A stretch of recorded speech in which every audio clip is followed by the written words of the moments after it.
Okay, we're doing the determinant of this matrix, okay? Now by the rule I gave you, what's the first thing? Take the first number in the first row, right? And you throw out the row and column. So you're going to multiply that by the determinant of whatever's left, right? Well, that means you're going to have 2 times the determinant of 5, 7, -3, -4, because of course this is what you've got left if you take out the column and the row of that number. Okay? And then you got to go minus.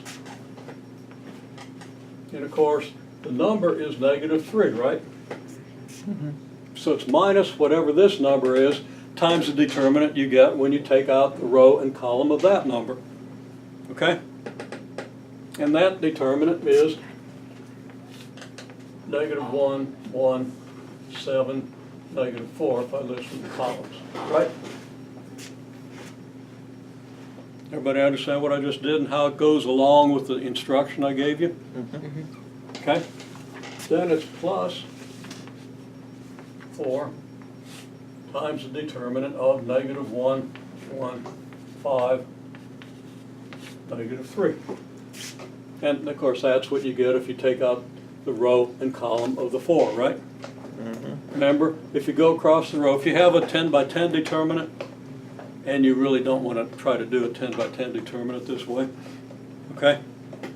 If you had a 10 by 10 determinant, you would go this, and then minus this, plus this, minus this, plus this, minus that, and then times the 9 by 9 matrix you get when you eliminate the row and the column, right? So it's plus, minus across top row. Okay? Now it turns out you could use columns or you could use a second row, but you got to be careful about which one is plus, which one's minus. Yes? So on the homework, when you said to do like -1 times the second one, was that just for that matrix that we did in class? No. No? So It's always minus whatever this one is. Okay, so not negative. Okay? It's always this, minus this, plus this, minus this. It just alternates plus, minus. Where do you throw in minus lambda? The what? Where you That will do one. Okay. You know, I'll throw one in here, but we're going to need more space. Do you just do a minus lambda when you're trying to solve for eigenvalues? Well, for example, if you had minus lambda here, and here, because it's always on the diagonal, right? Yeah. Then you'd have 2 minus lambda here, wouldn't you? Okay? And you'd also have 5 minus lambda here and -4 minus lambda here, right? So any place you see this 5, you're going to have a 5 minus lambda. Anytime you see the -4, it's going to be -4 minus lambda. Okay? So you just write it in and then you use the distributive law, because that F word thing is going to help you on this one. Okay?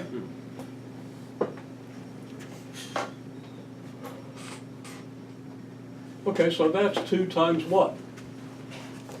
Well, I'm not going to write out how you get the determinant of this. It's -20 minus -21, right? Which means it's -20 plus 21.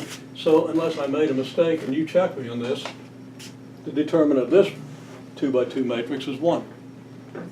Then it's plus 3 because minus a negative times this determinant, which is 4 minus 7, which is -3. Again, check my arithmetic. I'm talking at the same time I'm doing arithmetic in my head, and it's dangerous. Okay? Anyhow, you get 4 minus 5, that should be -2. And that is 2 minus 9 minus 8, right? Which is -15, I think. Okay? Again, check my arithmetic. Okay?